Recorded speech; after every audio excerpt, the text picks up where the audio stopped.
तन संतन का धन संतन का मन संतन का किया। संत प्रसाद हर नाम ध्याया। सर्ब कुशल तब थिया। संतन बिन अवर न दाता बिया। जो जो शरण परै साधु की। सो पार ग्रामी किया। परम सत्कारयोग तख्त चवर छत्र दे मालक जुगो जुग अटल सरबरे कायनात वालिए कुल आलम समूची मनुखता दे रहबर सतगुरु धन श्री गुरु ग्रंथ साहिब महाराज जी दे पवित्र चरनां दा ध्यान धरो। दोवें हथ जोड़ के गुरफतेह दी सांझ पाओ। गज के आखो जी वाहिगुरु जी का खालसा वाहिगुरु जी की फतेह। सच्चे पातशाह जी ने आप सारियां ते रहमत कीती कृपा कीती है। आपां नूं अज चौथे रोज़ सत्संग दीयां घड़ियां प्राप्त होईयां ने। महाराज जी की कृपा सदका आपां ब्रह्म ज्ञानी संत बाबा जवाला सिंह जी महाराज हरखोवाल साहिब वाले तिन्हां दे पवित्र जीवन दी विचार सरवण करते आ रहे हाँ। आप जी ने कल सरवण कीता सी अखीर दे विच भी एक अंग्रेज अफसर नूं महापुरुषां दे बचन दे नाल पुत्र प्राप्ति हुंदी है ते वो अंग्रेज अफसर जिन्ना चिर भारत दे विच रहिंदे ने महापुरुषां दे सेवक बन के रहे। उस तो बाद महापुरख जदों पलटन छड्ड के आउण बारे विचार करते ने। जो विश्व युद्ध होया सी लगभग 3 साल घमसान दे युद्ध विच जूझण तो बाद जिहड़े वापस आए सारी आर्मी नूं छुट्टी मिलण दे आर्डर मिले। संत जवाला सिंह जी भी छुट्टी लैके होती मरदान बाबा आया सिंह जी के चरणों में जा पहुँचे। आउंदियां सार पलटन दे विचों जिहड़ी तनख्वाह मिली सी वो बाबा जी दे अगे भेंट कर दिती। बाबा आया सिंह जी कहण लगे बेटा ये माया तुसी अपने माता पिता नूं अर्पण करनी सी ते छुट्टी मिलण ते सीधे अपने घर ही जाना सी। तो ये बचन सुन के संत जवाला सिंह जी बड़े बैराग दे विच बोले तू मेरा पिता तू है मेरा माता तू मेरा बंधप तू मेरा भराता तू मेरा राखा सबनी थाई तां भौ केहा काड़ा जियो। हे महाराज जी हुण सारे नाते सारे रिश्ते तुहाडे नाल ही हन। तुहाडा पवित्र ये अस्थान ही मेरा घर है। तो जदों संतां ने ये बेनती की तां बाबा आया सिंह जी बहुत प्रसन्न हुए। बाबा आया सिंह जी ने उन्होंने लंगर की सेवा करने वास्ते वचन किया। संत जी महापुरुषों का वचन मन के लंगर की सेवा विच जुट गए। सारा दिन सेवा करन उपरंत जदों रात नूं लंगर की सेवा तो वेले हो जाना तां होती मरदान डेरे लागे वगदी नदी उस दे लागे आके समाधि विच लीन हो जाते। सारी सारी रात ब्रह्मानंद दा रस माणदे। इत्थों दा रोज़ दा नित कर्म ये सी कि अमृत वेले 3 बजे उठ के बाबा साहिब सिंह जी दे नाल खूह दे विचों पानी कढ़ के टूटियां भरनियां, इशनान सोधने, फिर लंगर की सेवा विच लग जाना। इस तरह संतां ने छुट्टी दे 2 महीने इत्थे होती मरदान रहिंदियां बिताए। ਫਿਰ ਬਾਬਾ ਆਇਆ ਸਿੰਘ ਜੀ ਨੇ ਕਿਹਾ ਕਿ ਬੇਟਾ, ਛੁੱਟੀ ਦਾ ਕੁਝ ਸਮਾਂ ਆਪਣੇ ਮਾਤਾ ਪਿਤਾ ਕੋਲ ਵੀ ਬਿਤਾ ਕੇ ਆਓ। ਭਾਵੇਂ ਸੰਤਾਂ ਦਾ ਦਿਲ ਤਾਂ ਪੰਜਾਬ ਆਉਣ ਨੂੰ ਨਹੀਂ ਸੀ ਕਰਦਾ, ਪਰ ਫਿਰ ਵੀ ਬਚਨ ਮੰਨਣਾ ਬਹੁਤ ਜ਼ਰੂਰੀ ਸੀ। ਭਰੇ ਹੋਏ ਦਿਲ ਦੇ ਨਾਲ ਨਮਸਕਾਰ ਕੀਤੀ ਤੇ ਸਾਰੇ ਗੁਰ ਭਾਈਆਂ ਨੂੰ ਸਤਿਕਾਰ ਦੇ ਨਾਲ ਮਿਲੇ।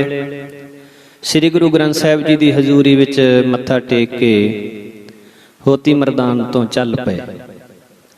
ਹੋਤੀ ਮਰਦਾਨ ਤੋਂ ਨਸ਼ਹਿਰੇ ਆਏ। ਨਸ਼ਹਿਰੇ ਤੋਂ ਪੰਜਾਬ ਮੇਲ ਦੇ ਵਿੱਚ ਬੈਠਣ ਦੇ ਲਈ ਟਿਕਟ ਲੈ ਲਈ ਤਾਂ ਉੱਥੇ ਹੋਰ ਫੌਜੀ ਸਿੰਘ ਵੀ ਸੰਤਾਂ ਨੂੰ ਮਿਲ ਪਏ।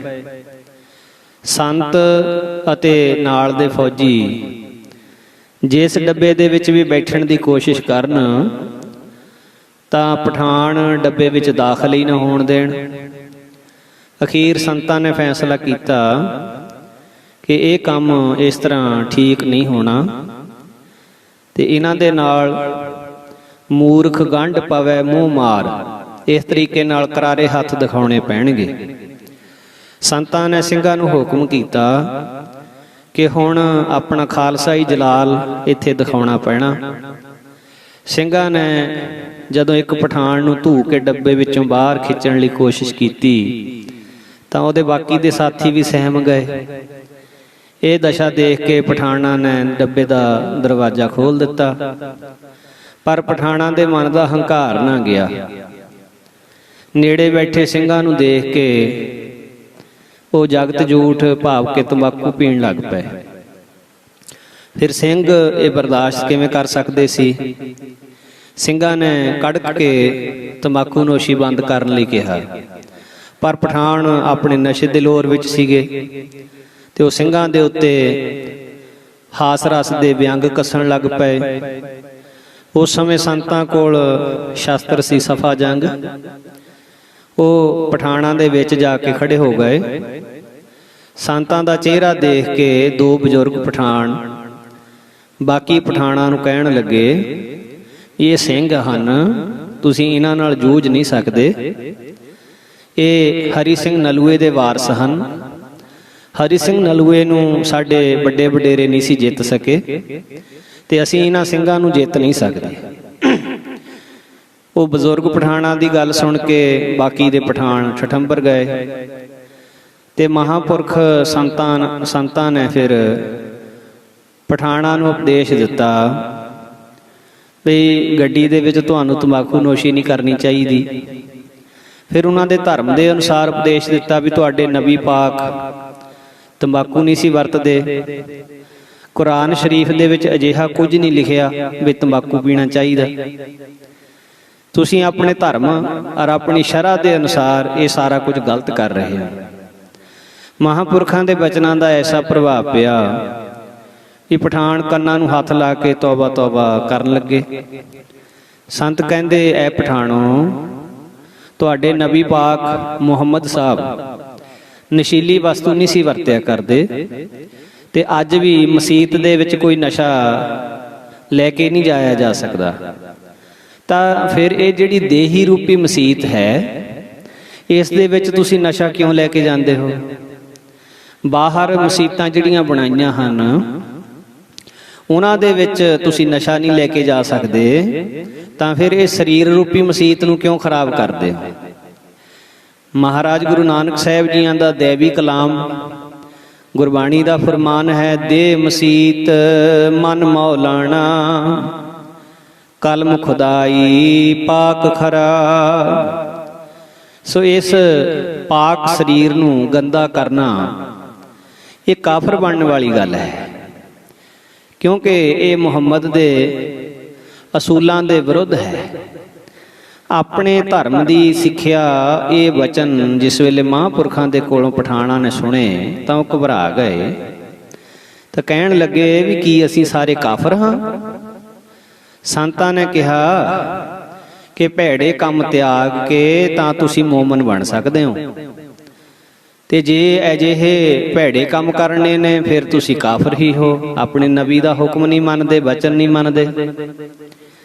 ਉਹਨਾਂ ਪਠਾਨਾਂ ਨੇ ਨੇੜੇ ਪਏ ਪਾਣੀ ਦੇ ਨਾਲ ਉਸੇ ਵੇਲੇ ਕੁਰਲੇ ਕੀਤੇ ਤੇ ਅੱਗੇ ਤੋਂ ਅਜਿਹੀ ਬੁਰੀ ਵਸਤੂ ਨੂੰ ਹੱਥ ਨਾ ਲਾਉਣ ਦੀ ਕਸਮ ਖਾਧੀ। ਹੋਰ ਪਠਾਣਾਂ ਨੂੰ ਵੀ ਇਸ ਮੰਦੀ ਆਦਤ ਤੋਂ ਰੋਕਣ ਲਈ ਪ੍ਰਣ ਕੀਤਾ ਵੀ ਅਸੀਂ ਹੋਰਨਾਂ ਨੂੰ ਵੀ ਸਮਝਾਵਾਂਗੇ। ਇਸ ਤਰ੍ਹਾਂ ਸੰਤ ਬਾਬਾ ਜਵਾਲਾ ਸਿੰਘ ਜੀ ਅੰਮ੍ਰਿਤਸਰ ਹਰਿਮੰਦਰ ਸਾਹਿਬ ਦਰਸ਼ਨ ਕਰਨ ਪਹੁੰਚ ਗਏ। ਇਸ਼ਨਾਨ ਕਰਕੇ ਪ੍ਰਸ਼ਾਦ ਕਰਾਇਆ, ਬਹੁਤ ਪਿਆਰ ਦੇ ਨਾਲ ਸ੍ਰੀ ਦਰਬਾਰ ਸਾਹਿਬ ਦਰਸ਼ਨ ਕੀਤੇ, ਕੀਰਤਨ ਸਰਵਣ ਕੀਤਾ। ਫਿਰ ਕੁਝ ਦਿਨ ਉੱਥੇ ਰੁਕ ਕੇ ਹੁਸ਼ਿਆਰਪੁਰ ਹੁੰਦੇ ਹੋਏ ਆਪਣੇ ਪਿੰਡ ਲੰਗੇਰੀ ਆ ਗਏ। ਮਾਤਾ ਪਿਤਾ ਆਪਣੇ ਪੁੱਤਰ ਨੂੰ ਬਹੁਤ ਦੇਰ ਪਿੱਛੋਂ ਆਇਆ ਦੇਖ ਕੇ ਖੁਸ਼ੀ ਦੇ ਨਾਲ ਨਿਹਾਲ ਹੋ ਗਏ। ਤੇ ਜਦੋਂ ਕੋਈ ਫੌਜੀ ਜਵਾਨ ਜੰਗ ਦੇ ਮੈਦਾਨ ਵਿੱਚੋਂ ਖਾਸ ਕਰ ਆਇਆ ਕਰਦਾ ਤਾਂ ਉਸਦੇ ਘਰ ਵਾਲਿਆਂ ਦੀ ਖੁਸ਼ੀ ਦੇਖਿਆ ਹੀ ਬਣਦੀ ਵੀ ਸਾਡਾ ਪੁੱਤਰ ਜੰਗ ਦੇ ਮੈਦਾਨ ਵਿੱਚੋਂ ਸਹੀ ਸਲਾਮਤ ਵਾਪਸ ਆ ਗਿਆ ਹੈ। ਇਸੇ ਤਰ੍ਹਾਂ ਸੰਤ ਜਵਾਲਾ ਸਿੰਘ ਜੀ ਦੇ ਮਾਤਾ ਪਿਤਾ ਵੀ ਬਹੁਤ ਖੁਸ਼ ਹੋਏ। ਸੰਤਾਂ ਦੇ ਪਿਤਾ ਬਾਬਾ ਨਰੈਣ ਸਿੰਘ ਜੀ ਕਾਫੀ ਸਿਮਰਨ ਬੰਦਗੀ ਵਾਲੀ ਰੂਹ ਸੀ।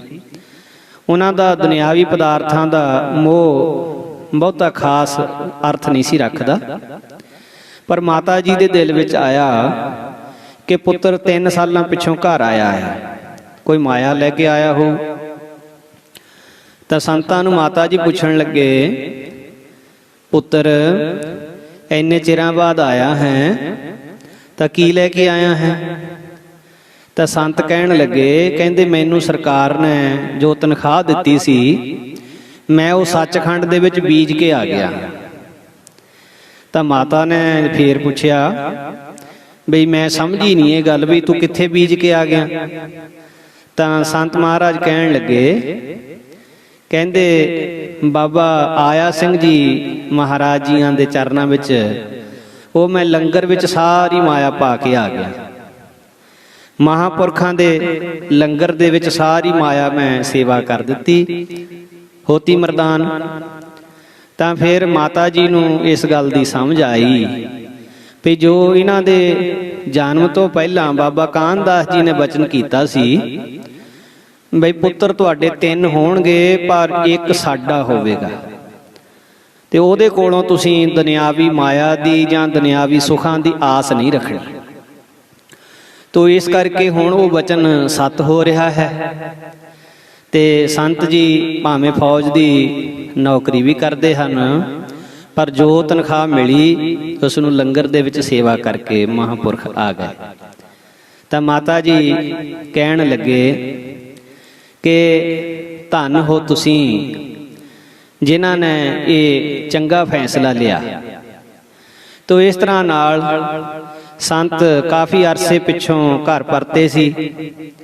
ਰਾਤ ਪਈ, ਪ੍ਰਸ਼ਾਦਾ ਪਾਣੀ ਛਕਣ ਤੋਂ ਬਾਅਦ ਲੰਗੇਰੀ ਪਿੰਡ ਦੇ ਨਾਲ ਵਗਦੇ ਬਰਸਾਤੀ ਚੋਅ ਦੇ ਮਖਮਲੀ ਰੇਤੇ ਦੇ ਉੱਤੇ ਜਾ ਕੇ ਚੌਂਕੜਾ ਮਾਰ ਕੇ ਬੈਠ ਗਏ। ਸਾਰੀ ਰਾਤ ਇਸੇ ਸੱਚਖੰਡੀ ਆਨੰਦ ਦੇ ਵਿੱਚ ਬਤੀਤ ਹੋ ਗਈ। ਸਵੇਰ ਹੋਈ ਤਾਂ ਉੱਥੋਂ ਵਾਪਸ ਘਰ ਆ ਗਏ। ਜਲ ਪਾਣੀ ਕਰਨ ਉਪਰੰਤ ਉੱਥੋਂ ਨੰਗਲ ਪਿੰਡ ਨੇੜੇ ਹੀ ਸੀ। ਨੰਗਲ ਮਹਾਂਪੁਰਸ਼ ਸੰਤ ਬਾਬਾ ਹਰਨਾਮ ਸਿੰਘ ਜੀ ਜੈਨ ਵਾਲਿਆਂ ਦੇ ਉਪਦੇਸ਼ੀ ਸੇਵਕ ਸੰਤ ਬਿਸ਼ਨ ਸਿੰਘ ਜੀ ਇੱਥੇ ਰਹਿੰਦੇ ਸੀ। ਸੰਤ ਬਿਸ਼ਨ ਸਿੰਘ ਜੀ ਬਹੁਤ ਕਮਾਈ ਵਾਲੇ ਸਾਧੂ ਸਨ ਤੇ ਬਾਬਾ ਬਿਸ਼ਨ ਸਿੰਘ ਜੀ ਦੇ ਪਾਸ ਆ ਗਏ। ਹੋਤੀ ਮਰਦਾਨ ਬਾਰੇ, ਜੰਗ ਦੇ ਹਾਲਾਤਾਂ ਬਾਰੇ ਬਹੁਤ ਵਿਚਾਰਾਂ ਹੋਈਆਂ। ਤੋ ਮਹਾਂਪੁਰਖ ਜਿੰਨਾ ਚਿਰ ਵੀ ਪਿੰਡ ਰਹੇ, ਇਹਨਾਂ ਮਹਾਂਪੁਰਖਾਂ ਕੋਲ ਆ ਕੇ ਅੰਮ੍ਰਿਤਮਈ ਵਾਤਾਵਰਣ ਦੇ ਵਿੱਚ ਬਚਨ ਵਿਲਾਸ ਕਰਦੇ ਰਹੇ। ਤਾਂ ਫਿਰ ਛੁੱਟੀ ਸਮਾਪਤ ਹੋਣ ਤੇ ਵਾਪਸ ਪਿਸ਼ੌਰ ਆਪਣੀ ਰੈਜੀਮੈਂਟ ਦੇ ਵਿੱਚ ਹਾਜ਼ਰ ਹੋ ਗਏ। ਹਫ਼ਤਾ ਤੱਕ ਪਲਟਣ ਦੇ ਵਿੱਚ ਬਿਤਾਉਣ ਤੋਂ ਪਿੱਛੋਂ ਆਪ ਜੀ ਦੇ ਦਿਲ ਵਿੱਚ ਹੋਤੀ ਮਰਦਾਨ ਮਹਾਂਪੁਰਸ਼ਾਂ ਦੇ ਦਰਸ਼ਨ ਕਰਨ ਦੀ ਪ੍ਰਬਲ ਇੱਛਾ ਉਤਪੰਨ ਹੋਈ। ਤਾਂ ਛੁੱਟੀ ਲੈ ਕੇ ਹੋਤੀ ਮਰਦਾਨ ਪਹੁੰਚ ਗਏ। ਉੱਥੇ ਬਾਬਾ ਸਾਹਿਬ ਸਿੰਘ ਜੀ ਦੇ ਨਾਲ ਮਿਲ ਕੇ ਪਹਿਲਾਂ ਵਾਂਗ ਸੇਵਾ ਵਿੱਚ ਲੱਗ ਗਏ, ਕਿਉਂਕਿ ਆਪ ਜੀ ਤੇ ਗੁਰੂ ਅਮਰਦਾਸ ਜੀ ਦੇ ਇਹ ਬਚਨ ਗਹਿਰਾ ਅਸਰ ਕਰ ਗਏ ਸਨ। ਸੁਖ ਸੇਵਾ ਅੰਦਰ ਰੱਖਿਆਨ, ਹੋਰ ਥੈ ਸੁਖ ਨਾ ਭਾਲ। ਇਹ ਭਾਵ ਜੋ ਸੇਵਾ ਦੇ ਵਿੱਚ ਸੁਖ ਹੈ ਉਹ ਹੋਰ ਕਿਤੇ ਵੀ ਨਹੀਂ ਹੈ। ਸੋ ਸੰਤ ਜਵਾਲਾ ਸਿੰਘ ਜੀ, ਸੰਤ ਆਇਆ ਸਿੰਘ ਜੀ ਦੇ ਚਰਨਾਂ ਵਿੱਚ ਸੇਜਲ ਅੱਖਾਂ ਦੇ ਨਾਲ ਜਾ ਕੇ ਨਮਸਕਾਰ ਕੀਤੀ। ਬਾਬਾ ਜੀ ਨੇ ਆਪਣੇ ਪਿਆਰੇ ਪੁੱਤਰ ਤੋਂ ਇਸ ਗੱਲ ਦਾ ਕਾਰਨ ਪੁੱਛਿਆ ਵੀ ਤੁਸੀਂ ਵਿਰਾਗ ਕਿਉਂ ਕਰਦੇ ਹੋ? ਤਾਂ ਸੰਤਾਂ ਨੇ ਬੇਨਤੀ ਕੀਤੀ ਕਿ ਹੁਣ ਮੈਨੂੰ ਹੁਕਮ ਬਖਸ਼ੋ, ਮੈਂ ਮਿਲਟਰੀ ਦੇ ਵਿੱਚੋਂ ਨਾਮ ਕਟਵਾ ਕੇ ਤੇ ਇੱਕ ਮਨ ਇੱਕ ਚਿੱਤ ਹੋ ਕੇ ਤੁਹਾਡੇ ਦਰ ਦੀ ਸੇਵਾ ਕਰਨੀ ਚਾਹੁੰਦਾ। ਬਾਬਾ ਆਇਆ ਸਿੰਘ ਜੀ ਨੇ ਇਹ ਬੇਨਤੀ ਸੁਣ ਕੇ 5 ਮਿੰਟ ਨੇਤਰ ਬੰਦ ਕੀਤੇ, ਫੇਰ ਬੋਲੇ ਕਿ ਪੁੱਤਰ ਹੁਣ ਵੇਲਾ ਆ ਗਿਆ ਹੈ, ਹੁਣ ਤੈਨੂੰ ਫੌਜ ਛੱਡਣੀ ਪਵੇਗੀ। ਜਦੋਂ ਸੰਤਾਂ ਨੇ ਇਹ ਬਚਨ ਕਿਹਾ ਤਾਂ ਬਾਬਾ ਜਵਾਲਾ ਸਿੰਘ ਜੀ ਬਹੁਤ ਖੁਸ਼ ਹੋਏ। ਉਸੇ ਵੇਲੇ ਬਾਬਾ ਆਇਆ ਸਿੰਘ ਜੀ ਦੇ ਚਰਨਾਂ ਤੇ ਨਮਸਕਾਰ ਕਰਕੇ ਸੰਤ ਜਵਾਲਾ ਸਿੰਘ ਜੀ ਪਿਸ਼ੌਰ ਵਾਪਸ ਆਪਣੀ ਪਲਟਣ ਵਿੱਚ ਆ ਗਏ ਤੇ ਸੂਬੇਦਾਰ ਨੂੰ ਨਾਮ ਕਟਾਉਣ ਵਾਸਤੇ ਅਰਜੀ ਦੇ ਦਿੱਤੀ। ਸੂਬੇਦਾਰ ਮੇਜਰ ਇੱਕਦਮ ਘਬਰਾ ਗਿਆ। ਸੰਤ ਕਹਿਣ ਲੱਗੇ, ਸੂਬੇਦਾਰ ਸਾਹਿਬ, ਪਲਟਣ ਦੇ ਵਿੱਚ ਹੁਣ ਸਾਡੀ ਇੰਨੀ ਹੀ ਪਰਾਲਬਧ ਸੀ, ਹੁਣ ਜੋ ਸਤਿਗੁਰਾਂ ਦਾ ਹੁਕਮ ਹੈ ਉਹੋ ਹੀ ਹੋਵੇਗਾ। ਇਸ ਤਰ੍ਹਾਂ ਅਰਜੀ ਕਰਨਲ ਸਾਹਿਬ ਦੇ ਕੋਲ ਪਹੁੰਚ ਗਈ ਤਾਂ ਸੰਤਾਂ ਨੂੰ ਵੀ ਉੱਥੇ ਹਾਜ਼ਰ ਹੋਣਾ ਪੈਣਾ ਸੀ। ਨਾਮ ਕਟਵਾਉਣ ਲਈ ਸੰਤਾਂ ਨੇ ਵੀ ਉੱਥੇ ਜਾ ਕੇ ਹਾਂ ਕਰ ਦਿੱਤੀ ਵੀ ਅਸੀਂ ਫੌਜ ਛੱਡਣੀ ਚਾਹੁੰਦੇ ਹਾਂ। ਕਰਨਲ ਸਾਹਿਬ ਨੇ ਸੰਤਾਂ ਨੂੰ ਕਿਹਾ ਵੀ ਮੈਂ ਤੁਹਾਡੀ ਤਰੱਕੀ ਕਰਾਵਾਂਗਾ, ਹੋਰ ਵੀ ਲਾਲਚ ਦਿੱਤੇ, ਪਰ ਸੰਤ ਤਾਂ ਸਪਸ਼ਟ ਸੀਗੇ। ਉਹਨਾਂ ਨੇ ਤਾਂ ਕਹਿਤਾ ਵੀ ਅਸੀਂ ਹੁਣ ਮਹਾਂਪੁਰਖਾਂ ਦੇ ਦਰ ਦੀ ਸੇਵਾ ਕਰਨੀ ਹੈ। ਸਾਰੇ ਪ੍ਰੇਮੀ ਜਨ ਵੀ ਸੰਤਾਂ ਨੂੰ ਮਜਬੂਰ ਕਰਨ ਲੱਗੇ, ਪਰ ਮਹਾਂਪੁਰਖ ਆਪਣੇ ਫੈਸਲੇ ਤੇ ਅਟਲ ਰਹੇ ਤੇ ਉਹਨਾਂ ਨੇ ਨਾਮ ਕਟਵਾ ਹੀ ਲਿਆ। ਸੰਗਤਾਂ ਨੇ ਮਜਬੂਰ ਕੀਤਾ ਕਿ ਹੁਣ ਤੁਸੀਂ ਚਲੇ ਤਾਂ ਜਾਣਾ ਹੀ ਹੈ, ਪਰ ਸਾਡੇ ਕੋਲ ਥੋੜੇ ਦਿਨ ਰਹਿ ਕੇ ਸਾਨੂੰ ਆਪਣੀ ਸੰਗਤ ਦਾ ਨਿੱਘ ਬਖਸ਼ੋ। ਤਾਂ ਮਹਾਂਪੁਰਖ ਸੰਗਤ ਦਾ ਨਾਲ ਦੇ ਫੌਜੀਆਂ ਦਾ ਬਚਨ ਮੰਨ ਕੇ ਤਕਰੀਬਨ 1 ਹਫ਼ਤਾ ਉੱਥੇ ਰਹੇ। ਕਥਾ ਕੀਰਤਨ ਗੁਰਬਾਣੀ ਤੇ ਬਹੁਤ ਜ਼ਿਆਦਾ ਆਨੰਦਮਈ ਸੱਚਖੰਡੀ ਵਾਤਾਵਰਨ ਬਣਿਆ। ਜਿਸ ਵਕਤ ਅਖੀਰਲਾ ਦੀਵਾਨ ਮਹਾਂਪੁਰਸ਼ ਸਜਾ ਰਹੇ ਸੀ ਤਾਂ ਮਹਾਂਪੁਰਖਾਂ ਨੇ ਸ਼ਬਦ ਪੜ੍ਹਿਆ, ਹੋਣਗੇ ਸੰਜੋਗੀ ਮੇਲੇ ਨਦੀਆਂ ਦੇ ਨੀਰ ਵਿਛੜੇ। ਜਿਸ ਵੇਲੇ ਸੰਤ ਜੀ ਇਹ ਧਾਰਨਾ ਪੜ੍ਹ ਰਹੇ ਸੀ, ਨਦੀਆਂ ਵਾਹ ਵਿਸ਼ੁੰਨਿਆ ਮੇਲਾ ਸੰਜੋਗੀ ਰਾਮ, ਜੁਗ ਜੁਗ ਮੀਠਾ ਵਿਸ ਭਰੇ ਕੋ ਜਾਣੈ ਜੋਗੀ ਰਾਮ। ਕੋਈ ਸਹਿਜ ਜਾਣੈ ਹਰ ਪਛਾਣੈ ਸਤਿਗੁਰੂ ਜਿਨ ਚੇਤਿਆ, ਬਿਨ ਨਾਮ ਹਰ ਕੇ ਭਰਮ ਭੂਲੇ ਪਚਹਿ ਮੁਗਧ ਅਚੇਤਿਆ। ਹਰ ਨਾਮ ਭਗਤ ਨਾ ਹਿਰਦੈ ਸਾਚਾ, ਸੇ ਅੰਤ ਤਾਹੀ ਰੁੰਨਿਆ। ਸੱਚ ਕਹੈ ਨਾਨਕ ਸ਼ਬਦ ਸਾਚੈ, ਮੇਲ ਚਿਰੀ ਵਿਸ਼ੁੰਨਿਆ।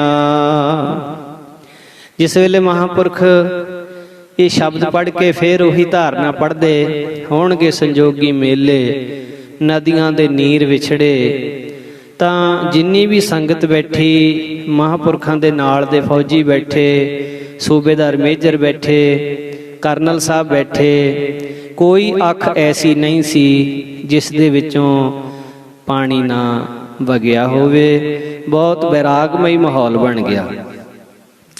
ਸੋ ਮਹਾਂਪੁਰਖ ਇਸ ਤਰ੍ਹਾਂ 1 ਜਨਵਰੀ 1917 ਨੂੰ ਪਲਟਣ ਦੇ ਵਿੱਚੋਂ ਨਾਮ ਕਟਵਾ ਲਿਆ।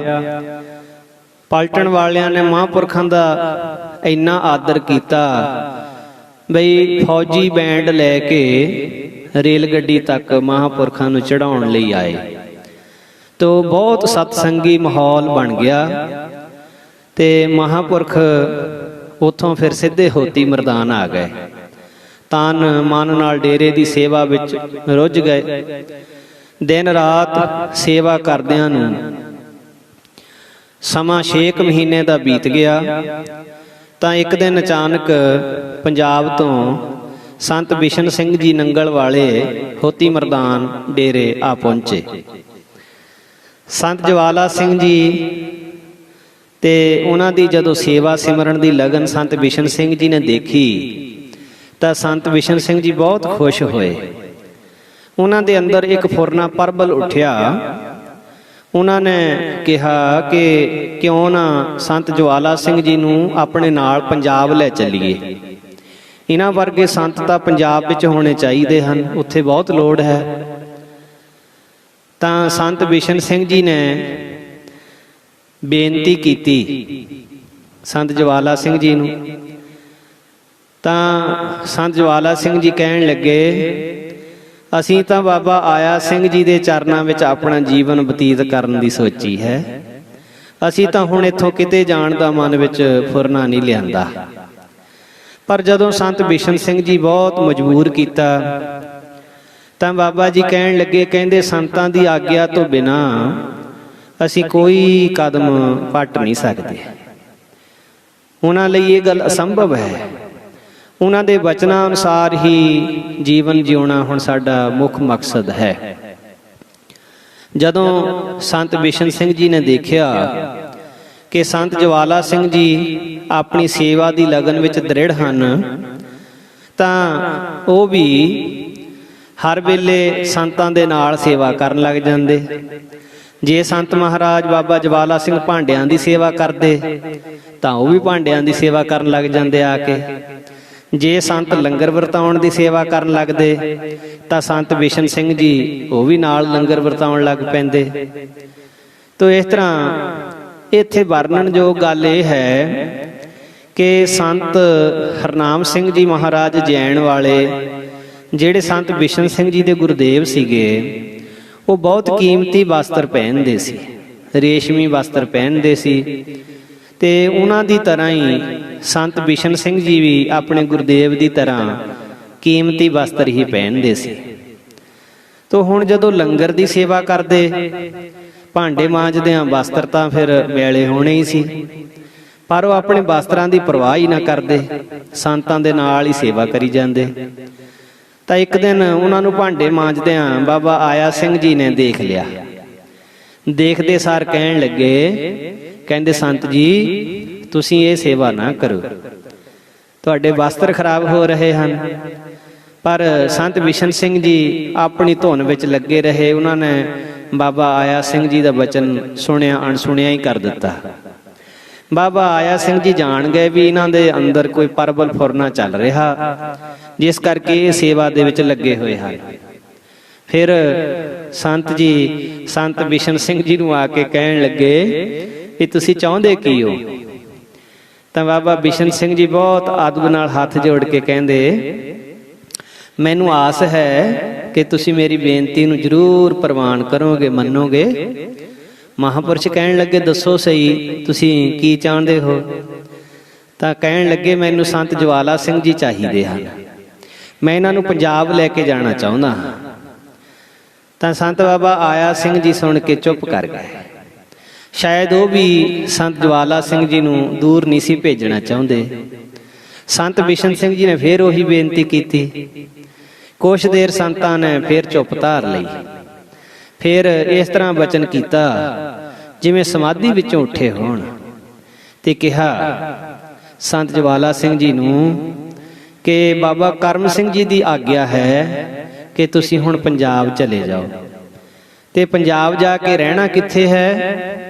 ਪੰਜਾਬ ਜਾ ਕੇ ਹੁਸ਼ਿਆਰਪੁਰ ਤੋਂ ਦੱਖਣ ਵਾਲੇ ਪਾਸੇ 8 ਮੀਲ ਦੀ ਦੂਰੀ ਤੇ ਇੱਕ ਮਹਾਬਲੀ ਫਕੀਰ ਸੂਫੀ ਚਿਸ਼ਤੀ ਖਾਨਦਾਨ ਦੇ ਮਰੀਦ ਹੋਏ ਤੇ ਉਹਨਾਂ ਦੇ ਮਕਬਰੇ ਦੇ ਕੋਲ ਉੱਥੇ ਰਹਿਣਾ ਹੈ ਤੁਸੀਂ। ਸੋ ਸੰਘਣੇ ਜੰਗਲ ਦੇ ਵਿੱਚ ਤੁਸੀਂ ਭਾਗ ਲਾਉਣੇ ਹਨ, ਜਾ ਕੇ ਉਹ ਜੰਗਲ ਨੂੰ ਆਬਾਦ ਕਰ ਦੇਣਾ, ਜੰਗਲ ਵਿੱਚ ਮੰਗਲ ਲੱਗ ਜਾਣਗੇ। ਉੱਥੇ ਆਪ ਨਾਮ ਜਪਣਾ ਤੇ ਆਏ ਪ੍ਰੇਮੀਆਂ ਨੂੰ ਗੁਰੂ ਗ੍ਰੰਥ ਸਾਹਿਬ ਦੇ ਲੜ ਲਾਉਣਾ, ਅੰਮ੍ਰਿਤ ਛਕਾਉਣਾ ਤੇ ਨਾਮ ਜਪਾਉਣਾ, ਸੇਵਾ ਕਰਾਉਣੀ। ਕਿਉਂਕਿ ਕਲਯੁਗ ਦੇ ਇਸ ਸਮੇਂ ਦੇ ਵਿੱਚ ਭਗਤੀ ਨਾਲ ਹੀ ਪਾਰ ਉਤਾਰਾ ਹੋਣਾ ਹੈ। ਸੋ ਇਸ ਤਰ੍ਹਾਂ ਸਤੰਬਰ 1917 ਨੂੰ ਸੰਤ ਜਵਾਲਾ ਸਿੰਘ ਜੀ ਆਪਣੇ ਵੱਡੇ ਮਹਾਂਪੁਰਸ਼ਾਂ ਦਾ ਬਚਨ ਮੰਨ ਕੇ ਸੰਤ ਬਿਸ਼ਨ ਸਿੰਘ ਜੀ ਦੇ ਨਾਲ ਵਾਪਸ ਮਾਲਪੁਰ ਆ ਗਏ, ਜਿੱਥੇ ਉਹਨਾਂ ਨੇ ਖੇਤਾਂ ਵਿੱਚ ਹੀ ਕੁਟੀਆ ਪਾਈ ਹੋਈ ਸੀ। ਇੱਥੇ ਕੁਝ ਦਿਨ ਹੀ ਰਹੇ ਸੰਤ, ਫਿਰ ਆਪਣੇ ਪਿੰਡ ਲਗੇਰੀ ਆ ਗਏ, ਕਿਉਂਕਿ ਉਸ ਵੇਲੇ ਤਾਈਂ ਸੰਤ ਮਹਾਰਾਜ ਦੇ ਮਾਤਾ ਜੀ ਚੜ੍ਹਾਈ ਕਰ ਚੁੱਕੇ ਸਨ। ਘਰ ਆਪ ਜੀ ਦੀ ਵੱਡੀ ਭੈਣ ਬੇਬੇ ਜੈ ਕੌਰ, ਵੱਡੇ ਭਰਾ ਨਾਇਬ ਸੂਬੇਦਾਰ ਸਰਦਾਰ ਅਛਰ ਸਿੰਘ, ਉਹਨਾਂ ਦੀ ਸਪਤਨੀ ਇਹ ਸੀਗੇ ਜਿਨ੍ਹਾਂ ਨੇ ਸੰਤਾਂ ਦਾ ਪੂਰਨ ਮਹਾਂਪੁਰਸ਼ਾਂ ਵਾਂਗੂ ਸਤਿਕਾਰ ਕੀਤਾ। ਇਹ ਨਹੀਂ ਵੀ ਇਹ ਪਰਿਵਾਰ ਦੇ ਜੀ ਸੀਗੇ, ਇਹਨਾਂ ਵਾਸਤੇ ਸੰਤ ਜਵਾਲਾ ਸਿੰਘ ਜੀ ਦਾ ਕੋਈ ਸਤਿਕਾਰ ਨਹੀਂ ਸੀ ਇਹਨਾਂ ਦੇ ਮਨ ਵਿੱਚ, ਨਹੀਂ, ਸਾਰੇ ਪਰਿਵਾਰ ਦੇ ਹਿਰਦਿਆਂ ਵਿੱਚ ਸੰਤਾਂ ਦਾ ਬਹੁਤ ਸਤਿਕਾਰ ਸੀ। ਭੈਣ ਜੈ ਕੌਰ ਨੇ ਆਪਣੇ ਵੀਰ ਲਈ ਤਾਜ਼ਾ ਪ੍ਰਸ਼ਾਦਾ ਤਿਆਰ ਕੀਤਾ ਤੇ ਦਿਲੀ ਪ੍ਰੇਮ ਨਾਲ ਛਕਾਇਆ। ਸੋ ਇਸ ਤਰ੍ਹਾਂ ਮੌਕੇ ਤੇ ਭੈਣ ਜੀ ਦੇ ਦਿਲ ਦੀ ਇੱਛਾ ਪੂਰੀ ਹੋਈ, ਕਿਉਂਕਿ ਬਹੁਤ ਦਿਨਾਂ ਤੋਂ ਉਹਨਾਂ ਦੀ ਇਹ ਮਨ ਦੀ ਇੱਛਾ ਸੀ ਕਿ ਸੰਤ ਜਵਾਲਾ ਸਿੰਘ ਜੀ ਆਉਣ ਤੇ ਮੈਂ ਉਹਨਾਂ ਨੂੰ ਪ੍ਰਸ਼ਾਦਾ ਛਕਾਵਾਂ। ਸੋ ਇਸ ਤਰ੍ਹਾਂ ਦੇ ਨਾਲ ਹੁਣ ਉਹਨਾਂ ਦੀ ਖੁਸ਼ੀ ਦਾ ਅੰਦਾਜ਼ਾ ਲਾਉਣਾ ਕੋਈ ਸੌਖੀ ਗੱਲ ਨਹੀਂ ਸੀ। ਸੰਤ ਜਵਾਲਾ ਸਿੰਘ ਜੀ ਦੇ ਘਰ ਪਹੁੰਚਣ ਤੇ ਭੈਣ ਰਾਜ ਕੌਰ, ਸਾਰੀਆਂ ਭੈਣਾਂ ਨੂੰ ਬਹੁਤ ਪ੍ਰਸੰਨਤਾ, ਬਹੁਤ ਖੁਸ਼ੀ ਹੋਈ। ਪ੍ਰਸ਼ਾਦਾ ਛਕ ਕੇ ਸੰਤਾਂ ਨੇ ਤਿਆਰੀ ਕੀਤੀ ਤਾਂ ਭੈਣਾਂ ਨੇ ਆਪਣੇ ਵੀਰ ਨੂੰ ਜਾਣ ਦਾ ਕਾਰਨ ਪੁੱਛਿਆ ਵੀ ਹੁਣ ਘਰ ਛੱਡ ਕੇ ਤੁਸੀਂ ਕਿੱਥੇ ਜਾ ਰਹੇ ਹੋ? ਤਾਂ ਸੰਤ ਬੋਲੇ, ਇਹ ਤਾਂ ਕਰਤਾਰ ਦੀ ਰਜ਼ਾ ਹੈ ਵੀ ਹੁਣ ਉਹਨੇ ਸਾਨੂੰ ਕਿੱਥੇ ਲੈ ਕੇ ਜਾਣਾ। ਨੱਕ ਨੱਥ ਖਸਮ ਹੱਥ ਕਿਰਤ ਧੱਕੇ ਦੇ, ਜਹਾਂ ਦਾਣੇ ਤਹਾਂ ਖਾਣੇ ਨਾਨਕਾ ਸੱਚ ਹੈ। ਗਲੇ ਹਮਾਰੇ ਜੇਵਰੀ ਜਹ ਖਿੰਚੈ ਤਹ ਜਾਓ।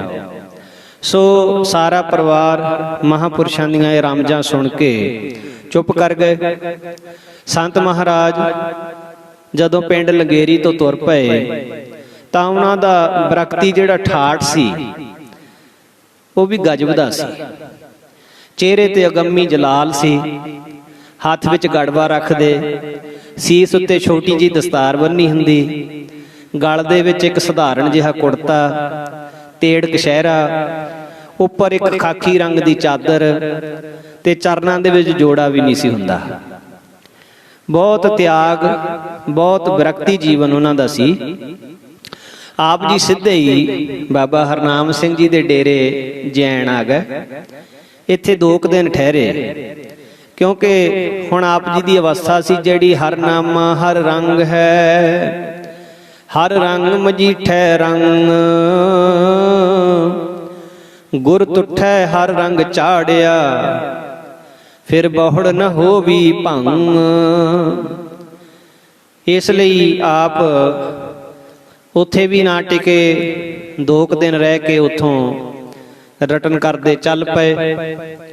ਹਮੇਸ਼ਾ ਇੱਕ ਖੁਮਾਰੀ ਚੜੀ ਹੋਈ ਸੀ, ਭਾਉ ਤੇਰਾ ਭਾਂਗ ਖੱਲੜੀ ਮੇਰਾ ਚੀਤ, ਮੈਂ ਦੀਵਾਨਾ ਭਇਆ ਅਤੀਤ, ਕਰ ਕਾਸਾ ਦਰਸ਼ਨ ਕੀ ਭੂਖ, ਮੈਂ ਦਰ ਮੰਗੋ ਨੀਤਾ ਨੀਤ। ਇਹ ਜਿਹੀ ਅਵਸਥਾ ਸੀ। ਸੰਤ ਮਹਾਰਾਜ ਜੀ ਦਾ ਮਨ ਰੂਪੀ ਮੋਰ ਤੇ ਚਿੱਤ ਰੂਪੀ ਚਕੋਰ ਦਿਨੇ ਰਾਤ ਗੁਰੂ ਜੀ ਦੇ ਸ਼ਬਦ ਰੂਪੀ ਬੱਦਲਾਂ ਦੀ ਆਵਾਜ਼ ਵਿੱਚ ਲੀਨ ਸੀ। ਸੋ ਇਹ ਦੇਵੀ ਬੋਲੀ ਉਹੀ ਸੁਣ ਸਕਦੇ ਜਿਨ੍ਹਾਂ ਦੀ ਉੱਥੇ ਤੱਕ ਅਵਸਥਾ ਪਹੁੰਚੀ ਹੋਵੇ। ਗੁਰਬਾਣੀ ਦਾ ਫਰਮਾਨ ਹੈ, ਹਰ ਜਨ ਬੋਲਤ ਸ੍ਰੀ ਰਾਮ ਨਾਮਾ, ਮਿਲ ਸਾਧ ਸੰਗਤ ਹਰ ਤੋਰ, ਰਹਾਉ ਹਰ ਧਨ ਬਨ ਜਹੋ, ਹਰ ਧਨ ਸੰਚਹੋ, ਜਿਸ ਲਾਗਤ ਹੈ ਨਹੀਂ ਚੋਰ, ਚਾਤਰਿਕ ਮੋਰ ਬੋਲਤ ਦਿਨ ਰਾਤੀ, ਸੁਨ ਘਨ ਹਰ ਕੀ ਘੋਰ, जो बोलत है मृगमीन पंखेरू, सो बिन हर जापत है नहीं होर। नानक जन हर कीरत गाई, छूट गयो जम का सब सोर। संत ज्वाला सिंह जी ਦੀ ਬਿਰਤੀ ਹੁਣ ਸਦਾ ਵਿਕਾਸ ਅਤੇ ਖੇੜੇ ਵਾਲੀ ਬਣ ਚੁੱਕੀ ਸੀ। ਇੱਥੇ ਪਹੁੰਚ ਕੇ ਜਗਿਆਸੂ ਦਾ ਐਸਾ ਅੰਦਰ ਦਿਵ ਦ੍ਰਿਸ਼ਟ ਦਾ ਵਾਤਾਵਰਣ ਬਣ ਜਾਂਦਾ ਵੀ ਲੱਖਾਂ ਆਕਾਸ਼ਾਂ ਤੇ ਪਤਾਲਾਂ ਦਾ ਗਿਆਨ ਹੋ ਜਾਂਦਾ ਹੈ। ਇੱਥੇ ਕਾਲ ਪੋ ਨਹੀਂ ਸਕਦਾ। ਜਿਸ ਬਾਬਤ ਗਿਆਨੀ ਗਿਆਨ ਸਿੰਘ ਜੀ ਲਿਖਦੇ ਹਨ, ਪਿਆਲਾ ਜੋ ਨਾਮ ਰਸ ਪੀਵਤ, ਉਤਰੈ ਨਸ਼ਾ ਨਾ ਖੀਣਾ ਥੀਵਤ। ਅਮਲ ਔਰ ਮਧਰਾ ਲਓ ਜੇਤੇ, ਉਤਰ ਜਾਤ ਪ੍ਰਭਾਤ ਸੋ ਤੇਤੇ। ਸੋ ਜਿਹੇ ਸਾਧੂ ਦੀ ਸੰਗਤ ਕਰਨ ਨਾਲ 68 ਤੀਰਥਾਂ ਦਾ ਇਸ਼ਨਾਨ ਹੋ ਜਾਂਦਾ ਹੈ।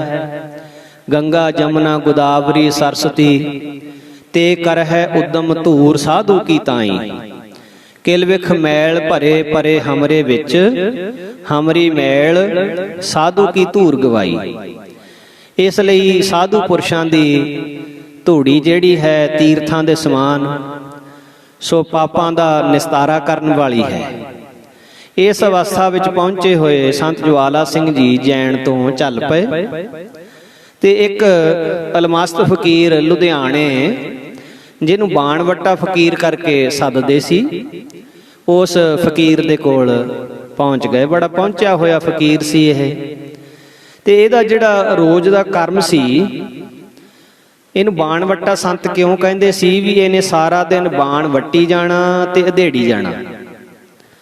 ਇਹ ਫਕੀਰ ਅਰਬੀ, ਫਾਰਸੀ, ਉਰਦੂ ਤੇ ਅੰਗਰੇਜ਼ੀ ਦਾ ਬੜਾ ਵੱਡਾ ਵਿਦਵਾਨ ਸੀ, ਪਰ ਕੁਦਰਤ ਦੇ ਹੁਕਮ, ਪਰਮੇਸ਼ਰ ਦੇ ਹੁਕਮ ਦੇ ਵਿੱਚ ਇਸ ਸੰਤ ਨੇ ਇਹੋ ਜਿਹੀ ਆਪਣੀ ਦਸ਼ਾ ਬਣਾਈ ਹੋਈ ਸੀ, ਕਿਸੇ ਨੂੰ ਨੇੜੇ ਨਹੀਂ ਸੀ ਆਉਣ ਦਿੰਦੇ। ਗਾਲਾਂ ਕੱਢਣੀਆਂ, ਇੱਟਾਂ ਬੱਟੇ ਮਾਰਨੇ, ਇਹਨਾਂ ਦਾ ਆਪਣਾ ਸੁਭਾਅ ਸੀ। ਤੋ ਮਹਾਂਪੁਰਖਾਂ ਨੇ ਉਸ ਫਕੀਰ ਬਾਣਵੱਟੇ ਕੋਲ ਪਹੁੰਚਦਿਆਂ ਨਮਸਕਾਰ ਕੀਤੀ, ਪਰ ਬਾਣ ਵੱਟ ਰਹੇ ਫਕੀਰ ਨੇ ਅੱਖਾਂ ਵਿੱਚ ਲਾਲੀ ਭਰ ਕੇ ਸੰਤਾਂ ਨੂੰ ਬਹੁਤ ਗੁੱਸੇ ਨਾਲ ਕੜਕਵੀਂ ਆਵਾਜ਼ ਵਿੱਚ ਕਿਹਾ ਕਿ ਇੱਥੋਂ ਚਲਿਆ ਜਾ। ਸੰਤ ਉਸ ਦੇ ਕਠੋਰ ਵਚਨ ਸੁਣ ਕੇ ਵੀ ਉੱਥੇ ਹੀ ਖੜੇ ਰਹੇ। ਸੰਤਾਂ ਨੂੰ ਉੱਥੇ ਅਡੋਲ ਖੜਿਆਂ ਦੇਖ ਕੇ ਇੱਕ ਮੋਟਾ ਸਾਰਾ ਡੰਡਾ ਚੱਕ ਕੇ ਉਹਨਾਂ ਨੇ ਸੰਤਾਂ ਦੇ ਮਾਰਿਆ, ਤਾਂ ਸੰਤ ਜਵਾਲਾ ਸਿੰਘ ਜੀ ਖਿੜ ਕੇ ਹੱਸ ਪਏ। ਪਰ ਜਿੱਥੇ ਸੋਟਾ ਲੱਗਾ ਤਾਂ ਉੱਥੋਂ ਲਹੂ ਚੋਣ ਲੱਗ ਪਿਆ। ਜਦ ਸੰਤਾਂ ਤੇ ਇਸ ਸਾਰੀ ਕਿਰਿਆ ਦਾ ਕੋਈ ਪ੍ਰਭਾਵ ਨਾ ਪਿਆ, ਤਾਂ ਫਕੀਰ ਨੇ ਦੇਖਿਆ ਵੀ ਇਹ ਕਿਸੇ ਕਾਮਲ ਮੁਰਸ਼ਿਦ ਦਾ ਸੇਵਕ ਹੈ। ਤਾਂ ਫਕੀਰ ਨੇ ਉੱਠ ਕੇ ਗਲਵਕੜੀ ਵਿੱਚ ਲੈ ਲਿਆ, ਆਪਣੇ ਕੋਲ ਬਿਠਾ ਲਿਆ। ਅਲਮਸਤ ਫਕੀਰ ਨੇ ਉਹਨਾਂ ਨੂੰ ਕਿਹਾ ਵੀ ਆਓ ਹੁਣ ਆਪਾਂ ਆਪਣਾ ਕੰਮ ਕਰੀਏ। ਰਮਜਾਨ ਦੇ ਨਾਲ ਵਚਨ ਹੋਏ, ਅਲਮਸਤ ਫਕੀਰ ਬਾਣ ਵੱਟੀ ਜਾਵੇ, ਸੰਤ ਜਵਾਲਾ ਸਿੰਘ ਜੀ ਬਾਣ ਖੋਲੀ ਜਾਣ। ਏਦਾਂ ਬੈਠਿਆਂ ਨੂੰ ਤੇ ਬਾਣ ਵੱਟਦਿਆਂ ਖੋਲਦਿਆਂ ਨੂੰ ਪੂਰੇ 3 ਦਿਨ ਬੀਤ ਗਏ।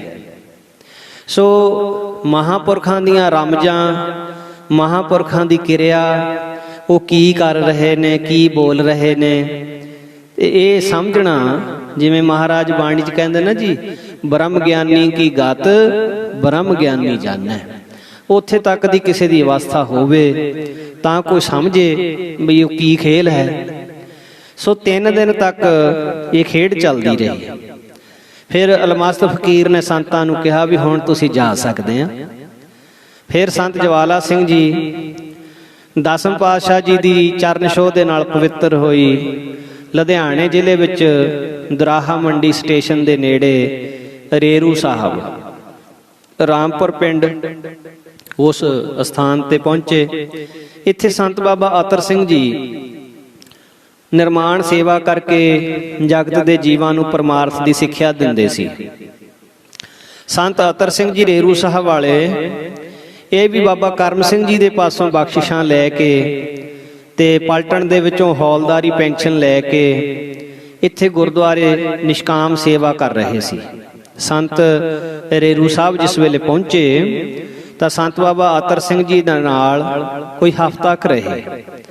ਸੰਤ ਅਤਰ ਸਿੰਘ ਜੀ ਦੀਆਂ ਖੁਸ਼ੀਆਂ ਪ੍ਰਾਪਤ ਕਰਕੇ ਇੱਥੋਂ ਸੰਤ ਜਵਾਲਾ ਸਿੰਘ ਜੀ ਪਟਿਆਲਾ ਰਿਆਸਤ ਦੇ ਵਧੌਸ਼ੀ ਪਿੰਡ ਦੀ ਬੀੜ ਦੇ ਵਿੱਚ ਅਲਮਸਤ ਬਾਬਾ ਬੀਰਮਦਾਸ ਜੀ ਦੇ ਕੋਲ ਪਹੁੰਚੇ।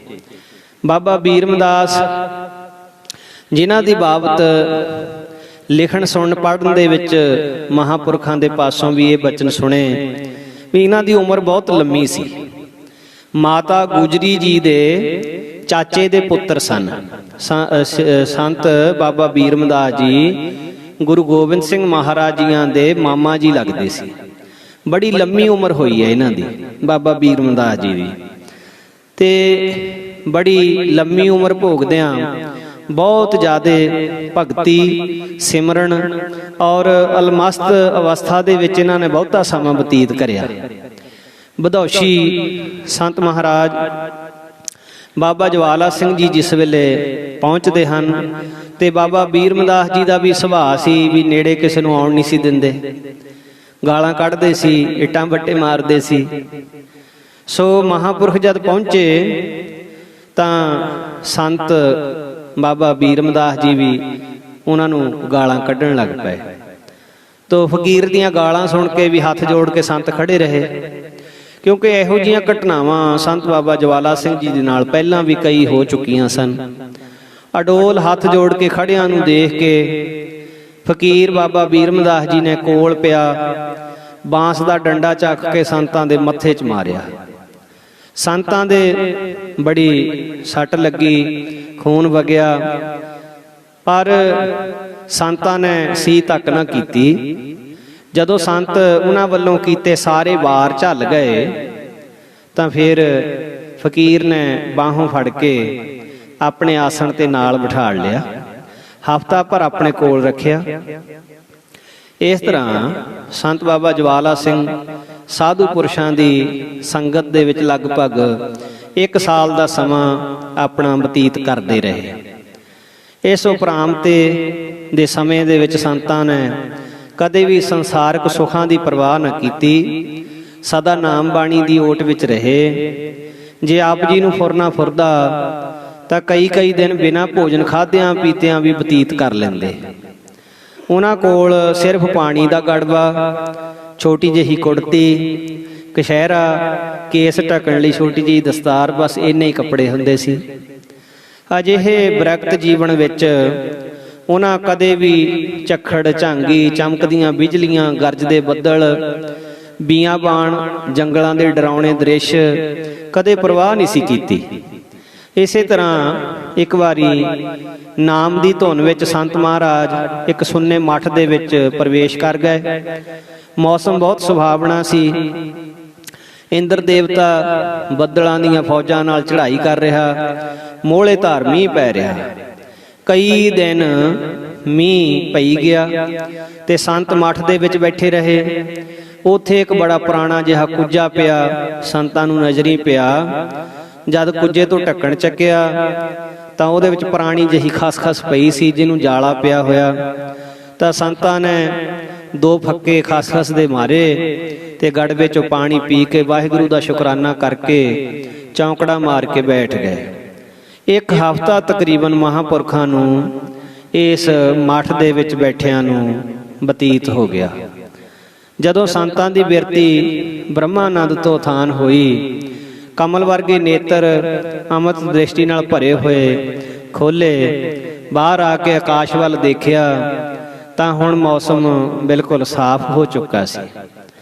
ਇਸ ਬਰਕਤ ਜੀਵਨ ਦੌਰਾਨ ਸੰਤਾਂ ਨੇ ਕਈ ਵਾਰੀ ਗੁਆਰੇ ਦੀਆਂ ਫਲੀਆਂ, ਕਈ ਵਾਰੀ ਛੋਲਿਆਂ ਦੀਆਂ ਕਰੂੰਬਲਾਂ ਖਾ ਕੇ ਪਰਮਾਤਮਾ ਦਾ ਸ਼ੁਕਰਾਨਾ ਕੀਤਾ।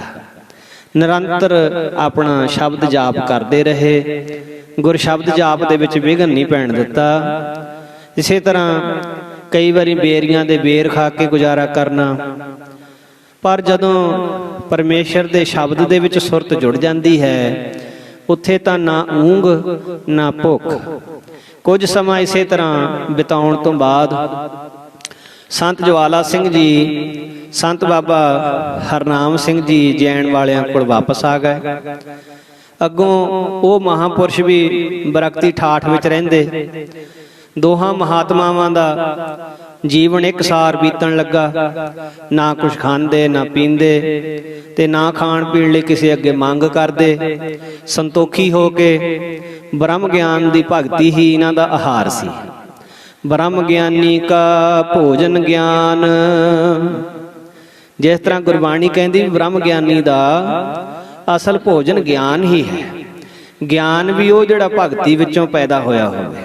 ਇੱਕ ਤਾਂ ਅੱਖਰੀ ਗਿਆਨ ਹੈ ਨਾ ਜੀ, ਜਿਸ ਤਰ੍ਹਾਂ ਅਨੇਕ ਤਰ੍ਹਾਂ ਦੀਆਂ ਵਿਦਵਾਨਾਂ ਦੀਆਂ ਪੁਸਤਕਾਂ ਲਿਖਤਾਂ ਪੜ੍ਹ ਕੇ ਜਾਂ ਸੁਣ ਕੇ ਗਿਆਨ, ਤੋ ਬ੍ਰਹਮ ਗਿਆਨੀ ਦਾ ਜਿਹੜਾ ਭੋਜਨ ਗਿਆਨ ਹੈ ਉਹ ਉਹਨਾਂ ਦੇ ਕਮਾਈ ਦੇ ਵਿੱਚੋਂ ਪੈਦਾ ਹੋਇਆ ਅਨੁਭਵੀ ਗਿਆਨ ਹੈ।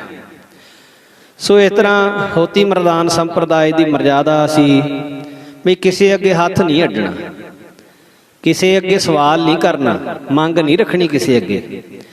ਤੋ ਮਹਾਂਪੁਰਸ਼ ਬਿਨਾਂ ਕੁਝ ਖਾਧਿਆਂ ਪੀਤਿਆਂ ਸਮਾਂ ਜਿਵੇਂ ਲੰਘਦਾ ਸੀ ਲੰਘਾਉਂਦੇ। ਅੱਸੂ ਦੇ ਦਿਨ ਸੀਗੇ।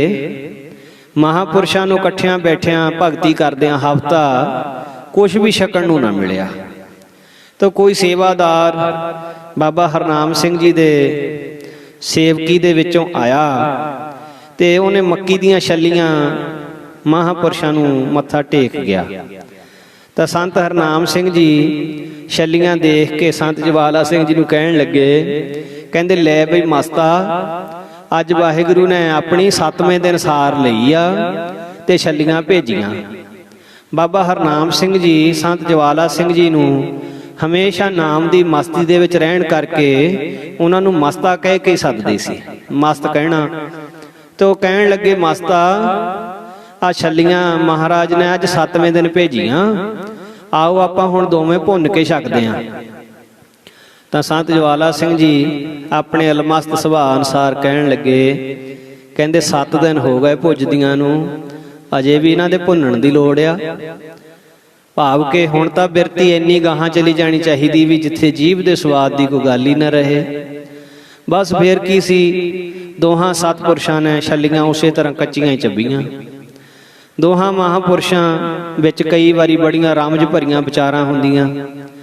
ਸੰਤ ਹਰਨਾਮ ਸਿੰਘ ਜੀ ਬੜੇ ਸ਼ਾਹੀ ਠਾਠ ਵਾਲੇ ਕੱਪੜੇ ਪਹਿਨਦੇ ਸੀ।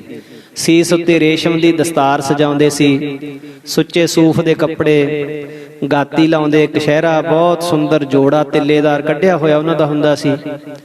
ਪਰ ਸੰਤ ਜਵਾਲਾ ਸਿੰਘ ਜੀ ਦਾ ਜਿਹੜਾ ਪਹਿਰਾਵਾ, ਉਹ ਆਪ ਜੀ ਨੂੰ ਪਹਿਲਾਂ ਬੇਨਤੀ ਕੀਤੀ ਵੀ ਬਹੁਤ ਅਲਮਸਤ ਪਹਿਰਾਵਾ ਉਹਨਾਂ ਨੇ ਗਰੀਬੀ ਦਾਵੇ ਵਾਲਾ ਰੱਖਿਆ ਹੋਇਆ ਸੀ। ਤਾਂ ਇੱਕ ਦਿਨ ਸੰਤ ਹਰਨਾਮ ਸਿੰਘ ਜੀ ਸੰਤ ਜਵਾਲਾ ਸਿੰਘ ਜੀ ਨੂੰ ਕਹਿਣ ਲੱਗੇ, ਮਸਤਾ ਸਰੀਰਕ ਕਿਰਿਆ ਤਾਂ ਚੰਗੀ ਰੱਖਿਆ ਕਰ, ਭਾਵ ਕੇ ਕੱਪੜੇ ਤਾਂ ਚੰਗੇ ਪਹਿਨਿਆ ਕਰ।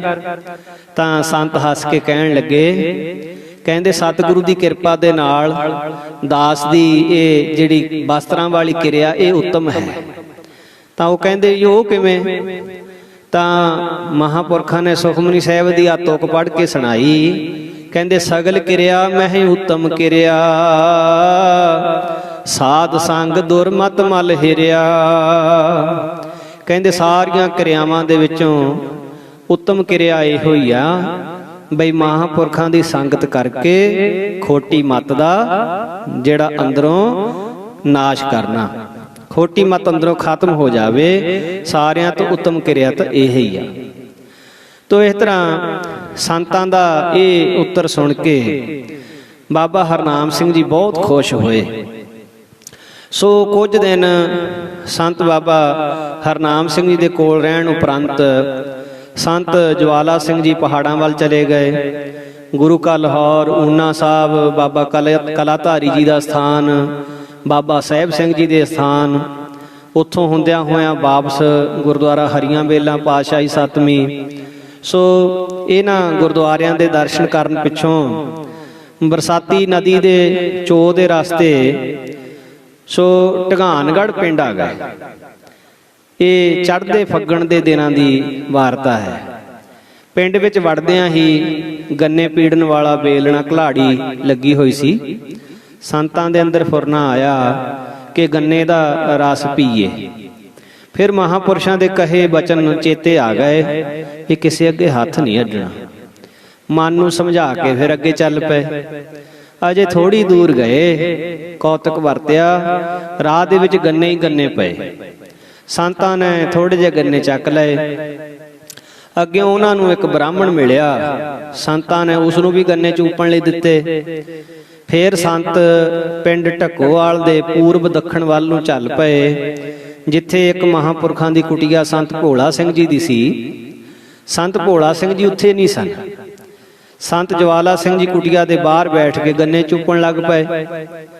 ਕੁਟੀਆ ਦੇ ਨੇੜਿਓਂ ਰਸਤਾ ਲੰਘਦਾ ਸੀ।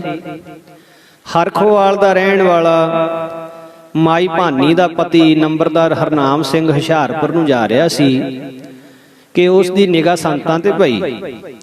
ਨੰਬਰਦਾਰ ਨੇ ਇਸ ਅਜਨਬੀ ਵਿਅਕਤੀ ਨੂੰ, ਭਾਵ ਸੰਤਾਂ ਨੂੰ ਉਹਨੇ ਕਦੇ ਦੇਖਿਆ ਨਹੀਂ ਸੀ, ਅਜਨਬੀ ਵਿਅਕਤੀ ਨੂੰ ਦੇਖ ਕੇ ਪੁੱਛਿਆ ਕਿ ਸਾਡੇ ਸੰਤਾਂ ਦੀ ਕੁਟੀਆ ਵਿੱਚ ਕੌਣ ਬੈਠਾ, ਕਿੱਥੋਂ ਆਏ, ਕਿੱਥੇ ਜਾਣਾ?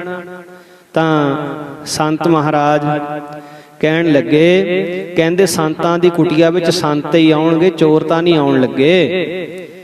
ਦੂਜੀ ਗੱਲ ਇਹ ਕਿ ਸੰਤ ਨਾ ਕਿਤੇ ਆਉਂਦੇ ਨਾ ਕਿਤੇ ਜਾਂਦੇ, ਅਰਥਾਤ ਸੰਤ ਆਉਣ ਜਾਣ ਆਵਾਗਮਨ ਤੋਂ ਰਹਿਤ ਹੁੰਦੇ।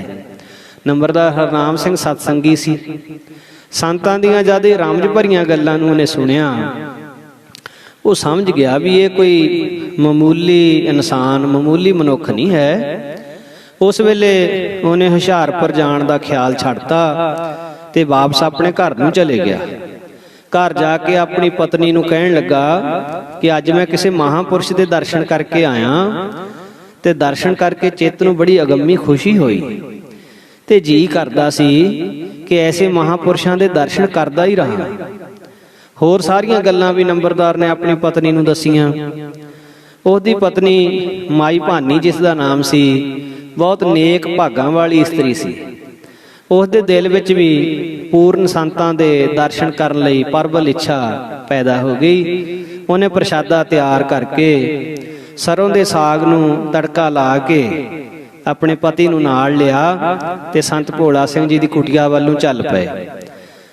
ਸੰਤਾਂ ਦੇ ਪ੍ਰੇਮ ਰੰਗ ਦੇ ਵਿੱਚ ਜਦੋਂ ਕੁਟੀਆ ਕੋਲ ਪਹੁੰਚੇ ਤੇ ਸੰਤ ਜਵਾਲਾ ਸਿੰਘ ਜੀ ਦੇ ਦਰਸ਼ਨ ਕਰਦਿਆਂ ਹੀ ਕਿਹਾ, ਮਹਾਰਾਜ ਜੀ, ਆਪ ਜੀ ਲਈ ਪ੍ਰਸ਼ਾਦਾ ਲੈ ਕੇ ਆਏ ਹਾਂ, ਸਾਡੀ ਗਰੀਬਾਂ ਦੀ ਸੇਵਾ ਪ੍ਰਵਾਨ ਕਰੋ ਤੇ ਪ੍ਰਸ਼ਾਦਾ ਛਕੋ। ਸੰਤਾਂ ਨੇ ਕਿਹਾ ਕਿ ਪਹਿਲਾਂ ਅਰਦਾਸਾ ਕਰਕੇ ਭੋਗ ਲਵਾਉਣਾ ਚਾਹੀਦਾ। ਫਿਰ ਸੰਤਾਂ ਨੇ ਲੰਗਰ ਦੇ ਓਨੇ ਹਿੱਸੇ ਬਣਾਏ। ਭੋਗ ਲੱਗਣ ਤੋਂ ਬਾਅਦ ਜਿੰਨੇ ਜੀਵ ਛਕਣ ਵਾਲੇ ਸੀ ਸਾਰਿਆਂ ਨੂੰ ਪ੍ਰਸ਼ਾਦਾ ਛਕਾਇਆ। ਫਿਰ ਸੰਤਾਂ ਨੇ ਵੀ ਪ੍ਰਸ਼ਾਦਾ ਛਕਿਆ।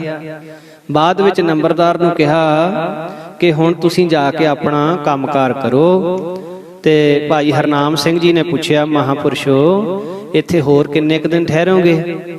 ਤਾਂ ਸੰਤ ਕਹਿੰਦੇ, ਗੁਰਮੁਖਾ, ਇਹ ਤਾਂ ਵਾਹਿਗੁਰੂ ਹੀ ਜਾਣਦਾ, ਇਹ ਤਾਂ ਸਾਨੂੰ ਵੀ ਨਹੀਂ ਪਤਾ। ਨੱਕ ਨੱਥ ਖਸਮ ਹੱਥ। ਸੰਤ ਜਵਾਲਾ ਸਿੰਘ ਜੀ ਅਤਿਅੰਤ ਸੁੰਦਰ ਸਰੂਪ ਦੇ ਸਨ ਤੇ ਉਤੋਂ ਨਾਮ ਬਾਣੀ ਸਿਮਰਨ ਦਾ ਦੈਵੀ ਜਲਾਲ ਉਹਨਾਂ ਦੇ ਚਿਹਰੇ ਤੇ ਹਮੇਸ਼ਾ ਝਲਕਦਾ ਰਹਿੰਦਾ। ਨੰਬਰਦਾਰ ਤੇ ਉਸ ਦੀ ਘਰਵਾਲੀ ਚਕੋਰ ਵਾਂਗ ਸੰਤਾਂ ਦੇ ਚਿਹਰੇ ਨੂੰ ਦੇਖੀ ਜਾਣ।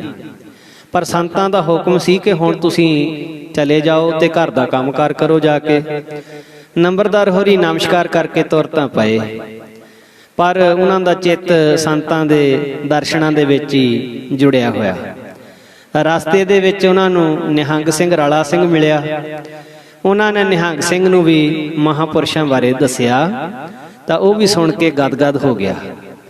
ਨਿਹੰਗ ਰਾਲਾ ਸਿੰਘ ਜਿਸ ਕੰਮ ਲਈ ਜਾ ਰਿਹਾ ਸੀ ਉਹ ਤਾਂ ਭੁੱਲ ਹੀ ਗਿਆ ਤੇ ਸਿੱਧਾ ਸੰਤ ਭੋਲਾ ਸਿੰਘ ਦੀ ਕੁਟੀਆ ਸੰਤਾਂ ਦੇ ਦਰਸ਼ਨ ਕਰਨ ਲਈ ਆ ਗਿਆ। ਤਾਂ ਨਿਹੰਗ ਸਿੰਘ ਜੀ ਨੇ ਜਿਸ ਵੇਲੇ ਸੰਤ ਜਵਾਲਾ ਸਿੰਘ ਜੀ ਦੇ ਦਰਸ਼ਨ ਕੀਤੇ ਤਾਂ ਸਹਿਜ ਸੁਭਾਅ ਬਚਨ ਨਿਕਲਿਆ ਕਿ ਜਿਹੋ ਜਿਹਾ ਸੁਣਿਆ ਸੀ ਉਹੋ ਜਿਹਾ ਹੀ ਦੇਖਿਆ ਹੈ। ਕੁਝ ਬਚਨ ਵਿਲਾਸ ਕਰਕੇ ਫਤਿਹ ਬੁਲਾ ਕੇ ਨਿਹੰਗ ਰਾਲਾ ਸਿੰਘ ਪਿੰਡ ਪੰਡੋਰੀ ਬੀਬੀ, ਜੋ ਕਿ ਨੇੜੇ ਸੀ, ਉਸ ਵੱਲ ਆ ਗਿਆ। ਇਹ ਨਿਹੰਗ ਸਿੰਘ ਇਸੇ ਪਿੰਡ ਦੇ ਭਾਈ ਨੰਦ ਸਿੰਘ, ਇਹ ਨਿਹੰਗ ਸਿੰਘ ਇਸੇ ਪਿੰਡ ਦਾ ਭਾਈ ਨੰਦ ਸਿੰਘ ਰਾਮਗੜੀਆ ਸੀ। ਭਾਈ ਨੰਦ ਸਿੰਘ ਜੀ ਨੇ ਸੰਤਾਂ ਦੀ ਇੰਨੀ ਸੇਵਾ ਕੀਤੀ, ਬਾਅਦ ਵਿੱਚ ਸੰਗਤਾਂ ਉਹਨਾਂ ਨੂੰ ਬਾਬਾ ਧੂਫੀਆ ਕਰਕੇ ਯਾਦ ਕਰਦੀਆਂ ਹੁੰਦੀਆਂ ਸੀ। ਦੂਜੇ ਦਿਨ ਅੰਮ੍ਰਿਤ ਵੇਲੇ ਇਸ ਪਿੰਡ ਰਲਾ ਸਿੰਘ ਦੇ ਨਿਹੰਗ ਸਿੰਘ ਦੇ ਘਰੇ ਭੋਗ ਪੈਣਾ ਸੀ। ਵਿਚਾਰ ਕੀਤੀ ਭਾਈ ਨੰਦ ਸਿੰਘ ਨੇ ਕਿ ਮਹਾਂਪੁਰਸ਼ਾਂ ਨੂੰ ਦਰਸ਼ਨ ਜੋ ਕੀਤੇ ਉਹਨਾਂ ਨੂੰ ਬੁਲਾਈਏ ਵੀ ਭੋਗ ਤੇ ਸੰਤ ਆਉਣ, ਬਾਕੀ ਸੰਗਤ ਵੀ ਦਰਸ਼ਨ ਕਰੇ। ਭਾਈ ਨੰਦ ਸਿੰਘ ਜੀ ਤੇ ਨਿਹੰਗ ਸਿੰਘ ਇਹ ਸਾਰੇ ਸੰਤ ਸੇਵੀ, ਉਹਨਾਂ ਨੇ ਜਾ ਕੇ ਸੰਤਾਂ ਕੋਲ 5 ਸਿੰਘਾਂ ਨੇ ਇਕੱਠੇ ਹੋ ਕੇ ਜਾ ਕੇ ਫਤਿਹ ਬੁਲਾਈ। 5 ਸਿੰਘਾਂ ਨੇ ਨਮਸਕਾਰ ਕੀਤੀ ਤੇ ਪਾਠ ਦੀ ਸੰਪੂਰਨਤਾ ਤੇ ਦਰਸ਼ਨ ਦੇਣ ਵਾਸਤੇ ਬੇਨਤੀ ਕੀਤੀ। 5 ਸਿੰਘਾਂ ਦਾ ਸਤਿਕਾਰ ਕਰਦਿਆਂ ਸੰਤਾਂ ਨੇ ਬਚਨ ਮੰਨ ਲਿਆ। ਇੰਨੀ ਖੁਸ਼ੀ ਵਿੱਚ ਆਏ ਸਿੰਘ ਕਹਿੰਦੇ ਮਹਾਰਾਜ ਹੁਣੇ ਹੀ ਚੱਲੋ। ਤਾਂ ਮਹਾਰਾਜ ਜੀਆਂ ਨੇ ਕਿਹਾ ਕਿ ਰਾਤ ਤਾਂ ਸਾਨੂੰ ਬਾਹਰ ਕੱਟਣ ਵਾਸਤੇ ਹੀ ਵੱਡਿਆਂ ਦਾ ਹੁਕਮ ਹੈ, ਰਾਤ ਤਾਂ ਅਸੀਂ ਇੱਥੇ ਕੁਟੀਆ ਵਿੱਚ ਹੀ ਬਿਤਾਵਾਂਗੇ ਤੇ ਅੰਮ੍ਰਿਤ ਵੇਲੇ ਅਸੀਂ ਆਵਾਂਗੇ। ਭਾਈ ਨੰਦ ਸਿੰਘ ਜੀ ਕਹਿਣ ਲੱਗੇ ਕਿ ਅੰਮ੍ਰਿਤ ਵੇਲੇ ਮੈਂ ਆਪ ਜੀ ਨੂੰ ਲੈਣ ਆਵਾਂਗਾ। ਸੰਤ ਕਹਿਣ ਲੱਗੇ ਤੁਹਾਡੇ ਆਉਣ ਦੀ ਕੋਈ ਲੋੜ ਨਹੀਂ, ਅਸੀਂ ਆਪੇ ਹੀ ਆ ਜਾਵਾਂਗੇ। ਤਾਂ ਭਾਈ ਨੰਦ ਸਿੰਘ ਕਹਿਣ ਲੱਗਾ ਜੀ ਤੁਹਾਨੂੰ ਘਰ ਦਾ ਕਿਵੇਂ ਪਤਾ ਲੱਗੂ? ਤਾਂ ਮਹਾਂਪੁਰਖ ਹੱਸ ਕੇ ਕਹਿੰਦੇ ਵਾਹਿਗੁਰੂ ਆਪ ਹੀ ਤੁਹਾਡੇ ਘਰ ਸਾਨੂੰ ਪਹੁੰਚਾ ਦੇਵੇਗਾ, ਤੁਹਾਡੇ ਘਰ ਦਾ ਰਸਤਾ ਮਹਾਰਾਜ ਜਾਣਦੇ ਨੇ। ਦੂਜੇ ਦਿਨ ਭਾਈ ਨੰਦ ਸਿੰਘ ਦੇ ਘਰ ਸੰਤਾਂ ਦੀ ਉਡੀਕ ਦੇ ਵਿੱਚ ਸੰਗਤਾਂ ਦੀਆਂ ਰੌਣਕਾਂ ਲੱਗ ਗਈਆਂ। ਕੁਝ ਲੋਕ ਰਸਤਿਆਂ ਵਿੱਚ ਖੜੇ ਹੋ ਗਏ ਸੰਤਾਂ ਦੇ ਦਰਸ਼ਨਾਂ ਲਈ, ਪਰ ਸੰਤ ਜਵਾਲਾ ਸਿੰਘ ਜੀ ਬੇਪਰਵਾਹ ਸਦਾ ਰੰਗ ਹਰਕੈ ਬਿੰਗੇ ਟੇਢੇ ਰਸਤਿਆਂ ਥਾਣੀ ਪਗਡੰਡੀਆਂ ਥਾਣੀ ਭਾਈ ਨੰਦ ਸਿੰਘ ਦੇ ਘਰ ਸਿੱਧੇ ਪਹੁੰਚ ਗਏ। ਘਰ ਆਏ ਸੰਤਾਂ ਨੂੰ ਦੇਖ ਕੇ ਸਾਰੇ ਸਿੰਘ ਬਹੁਤ ਖੁਸ਼ੀ ਵਿੱਚ ਝੂਮੇ, ਬਹੁਤ ਖੁਸ਼ੀ ਹੋਈ, ਜੈਕਾਰੇ ਲੱਗੇ। ਸੰਗਤਾਂ ਦੇ ਵਿੱਚ ਇੱਕਦਮ ਇਹ ਗੱਲ ਸਾਰੇ ਪਾਸੇ ਫੈਲ ਗਈ। ਸੰਤ ਗੁਰੂ ਮਹਾਰਾਜ ਜੀ ਦੇ ਕਮਰੇ ਵਿੱਚ ਚਲੇ ਗਏ। ਸਹਿਜ ਪਾਠ ਦਾ ਭੋਗ ਪਿਆ, ਆਰਤੀ ਕੀਰਤਨ ਹੋਇਆ, ਫੁੱਲਾਂ ਦੀ ਵਰਖਾ ਹੋਈ, ਸ਼ੰਖ ਘੜਿਆਲ ਵੱਜੇ, ਅਰਦਾਸਾ ਸੋਧ ਕੇ ਸੰਤਾਂ ਨੇ ਹੁਕਮਨਾਮਾ ਲਿਆ। ਇੱਛਾ ਪੂਰਕ ਸਰਬ ਸੁਖ ਦਾਤਾ ਹਰ, ਜਾਂ ਕੈ ਬਸ ਹੈ ਕਾਮ ਧੇਨਾ, ਸੋ ਐਸਾ ਹਰ ਧਿਆਈਐ ਮੇਰੇ ਜੀਅੜੇ, ਤਾਂ ਸਰਬ ਸੁਖ ਪਾਵਹਿ ਮੇਰੇ ਮਨਾ। ਇਸ ਉਪਰੰਤ ਸੰਤਾਂ ਨੇ ਕੁਝ ਸਿੱਧੀਆਂ ਧਾਰਨਾ ਦੇ ਸ਼ਬਦ ਪੜ੍ਹੇ, ਪ੍ਰਸ਼ਾਦ ਵਰਤਾਇਆ ਗਿਆ, ਸੰਗਤਾਂ ਨੂੰ ਲੰਗਰ ਛਕਾਇਆ। ਪਰ ਸਾਰੀ ਸੰਗਤ ਦੀਆਂ ਨਜ਼ਰਾਂ ਦੇ ਕੇਂਦਰ ਤਾਂ ਸੰਤ ਜਵਾਲਾ ਸਿੰਘ ਜੀ ਬਣੇ ਹੋਏ ਸੀ। ਕੋਈ ਕਹਿ ਰਿਹਾ ਸੀ ਕਿ ਸੰਤ ਜਵਾਨੀ ਵਿੱਚ ਹੀ ਭਗਤੀ ਮਾਰਗ ਤੇ ਚੱਲ ਪਏ, ਕੋਈ ਕਹਿੰਦਾ ਕਿ ਸੰਤ ਜਗਤ ਵੱਲੋਂ ਬੈਰਾਗੀ ਹੋ ਗਏ, ਕੋਈ ਕਹੇ ਕਿ ਸੰਤਾਂ ਦੇ ਚਿਹਰੇ ਤੇ ਅਗੰਮੀ ਜਲਾਲ ਕਿਵੇਂ ਠਾਠਾਂ ਮਾਰ ਰਿਹਾ ਹੈ। ਸੋ ਇਸ ਤਰ੍ਹਾਂ ਵੱਖੋ ਵੱਖਰੇ ਬਚਨ ਸਾਰਿਆਂ ਦੇ ਮੂੰਹੋਂ ਨਿਕਲ ਰਹੇ ਸੀ। ਸੰਤ ਜਵਾਲਾ ਸਿੰਘ ਜੀ ਬਾਬਾ ਆਇਆ ਸਿੰਘ ਜੀ ਮਹਾਰਾਜ ਦੇ ਕਹੇ ਬਚਨ ਅਨੁਸਾਰ ਹੁਣ ਜੋ ਹੁਕਮ ਸੀ, ਇਸ ਇਲਾਕੇ ਦੇ ਵਿੱਚ ਸੰਤਾਂ ਨੇ ਆਪਣਾ ਟਿਕਾਣਾ ਬਣਾਉਣਾ ਸੀ। ਸਾਈਂ ਖਾਕੀ ਸ਼ਾਹ ਚਿਸ਼ਤੀ ਉਹਦੇ ਮਕਬਰੇ ਤੋਂ ਚੜ੍ਹਦੀ ਦਿਸ਼ਾ ਦੇ ਵੱਲ ਜੰਗਲ ਵਿੱਚ ਡੇਰੇ ਲਾਉਣ ਦਾ ਹੁਕਮ ਸੀ ਤੇ ਇੱਥੇ ਗੁਰੂ ਨਾਨਕ ਦੀ ਸਿੱਖੀ ਪ੍ਰਫੁੱਲਤ ਕਰਨੀ ਸੀ। ਖਾਲਸਾ ਪੰਥ ਤੇ ਆਈ ਕਿਸੇ ਸਮੇਂ ਔਕੜ ਦਾ ਸਿਮਰਨ ਭਜਨ ਦੇ ਨਾਲ ਸਾਹਮਣਾ ਇੱਥੇ ਬੈਠ ਕੇ ਹੀ ਕਰਨਾ ਸੀ। ਸੋ ਇਹ ਸਾਰੇ ਬਚਨ ਜਦੋਂ ਯਾਦ ਆਏ ਤਾਂ ਆਪ ਭਾਈ ਨੰਦ ਸਿੰਘ ਦੇ ਘਰੋਂ ਚੱਲ ਪਏ।